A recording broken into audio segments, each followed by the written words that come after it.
नमस्कार। मैं आचार्य आयुष राज, वास्तुविद एवं तंत्राचार्य, आप सभी का स्वागत करता हूँ। अक्सर हमारे द्वारा वास्तु करवाने के बाद भी हमें जीवन में उचित लाभ नहीं मिलता है, और जब भी हम किसी भी प्रकार के वास्तु दोष के उपचार को करें और उसका यदि हमारे जीवन में हमको उचित लाभ देखने को नहीं मिले, तो आखिर इसका मुख्य कारण क्या है? क्योंकि जब तक आप किसी भी बिंदुओं को सही मायने में समझेंगे नहीं, तब तक आप उस चीज़ों के बारे में सही उपचार नहीं कर सकते हैं। जी हाँ, अक्सर जब भी वास्तु का नाम लिया जाता है तो लोगों को यही लगता है कि वास्तु वाले हमारे यहाँ आएंगे और हमारे घर में जो भी चीज़ें गलत दिशा में यदि बना हुआ होगा तो वो तोड़ फोड़ करवाएंगे, और तोड़ फोड़ के कारण उनके बजट को अलाउ नहीं करता है कि हमारे द्वारा बनाया गया घर, एक बार तो व्यक्ति ने अपने जीवन में किसी भी प्रकार से अपने घर का निर्माण कराया, और यदि उसी घर को उसको लगे कि ये हमको तोड़ना पड़ेगा, तो उसको लगता है कि वास्तु कराने से आखिर क्या लाभ है। जिस प्रकार से हमारा जीवन चल रहा है, हम अपने जीवन को ठीक इसी प्रकार से गुजर बसर कर लेंगे। जबकि मॉडर्न युग में हर प्रकार के टेक्नोलॉजी में अपग्रेड होते जा रहा है, उसी प्रकार से वास्तु में भी नई नई टेक्निक आ गई है, जो आपके जीवन में बिना किसी भी तोड़ फोड़ के, यानी अनावश्यक तोड़ फोड़ के, आपके समस्त जो भी वास्तु दोष आपके घर में, व्यापारिक प्रतिष्ठान में, इंडस्ट्री में मौजूद होंगे, बिना किसी भी प्रकार के तोड़ फोड़ के उसका समाधान संभव है।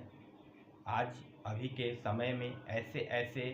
इक्विपमेंट और ऐसे ऐसे रेमेडी आ चुके हैं जो एडवांस लेवल के होते हैं, और उनका उपचार यानी कि ट्रीटमेंट में हम लोग यूज करके प्रॉपर वे में रिजल्ट ले सकते हैं। लेकिन सर्वप्रथम तो हम ये जानेंगे कि आखिर वास्तु होता कैसे है। पहले के समय में हम जब भी कहीं पे घर बनाते थे तो घर बहुत ही बड़े बड़े होते थे, छोटे एरिया में कभी भी घर नहीं बनाए जाते थे। मिनिमम जो स्पेस होता था, मिनिमम 5,000 10,000 स्क्वायर फीट में एक घर का निर्माण होता था। लेकिन अभी के समय में जब भी हम घर का निर्माण करते हैं तो लोगों के पास न उतना ज़मीन है कि हम उस प्रकार के ज़मीन को खरीद सकें, क्योंकि हर जगह पे जहाँ पे आप रहना चाह रहे हैं वहाँ पे ज़मीन उपलब्ध नहीं है। उस कंडीशन में आप चाह कर भी अधिक ज़मीन नहीं खरीद सकते हैं। और दूसरा, महंगाई भी इतनी बढ़ती जा रही है कि पॉसिबल नहीं है कि जिस एरिया में आप जितनी ज़मीन की रिक्वायरमेंट हो वो आपको मिल ही जाए, क्योंकि आबादी बढ़ती जा रही है और ज़मीन तो जितना पहले था आज भी उतना ही है, लेकिन जनसंख्या दिन प्रतिदिन बढ़ती जा रही है। तो जब भी घर का निर्माण होता था तो सिंपली बड़े बड़े घर में दिशा को चारों तरफ से डायगोनल एरिया को नाप करके उसमें घर को बना दिया जाता था, और उसमें 4 मूल दिशा और 8 उनके अंग को जोड़कर मूलतः 8 दिशाओं पे काम किया जाता था। लेकिन अभी के समय में जब भी हम कहीं पे भी घर बनाते हैं तो घर बहुत ही छोटे स्पेस में बनाया जा रहा है, और जब छोटे स्पेस में हम घर को बनाते हैं तो हमारा एरिया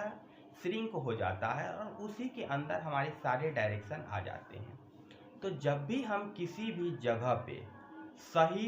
दिशा को नहीं जान लेंगे कि कौन सी दिशा कहाँ पे आ रही है, तब तक हम उसका उपचार नहीं कर सकते हैं।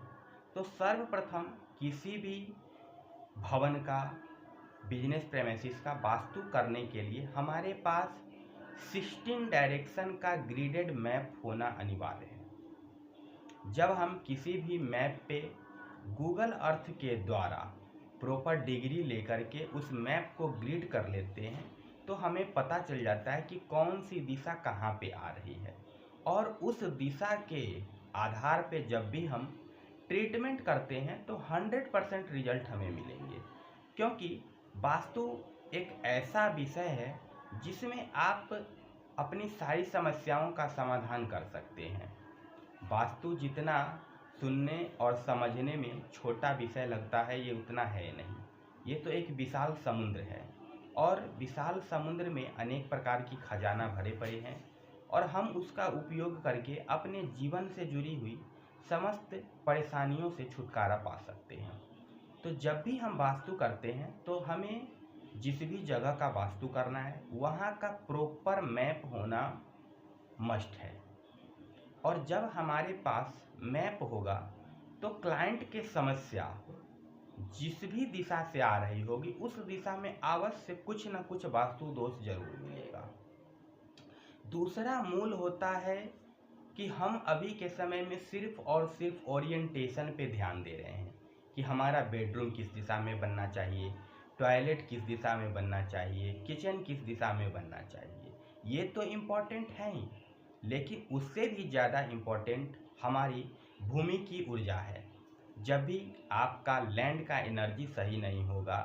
आपके लाख प्रयत्न करने के बाद भी आप उचित परिणाम नहीं ले सकते हैं। यदि आप अपने ज़मीन की ऊर्जा को नहीं बैलेंस करेंगे, यदि आपके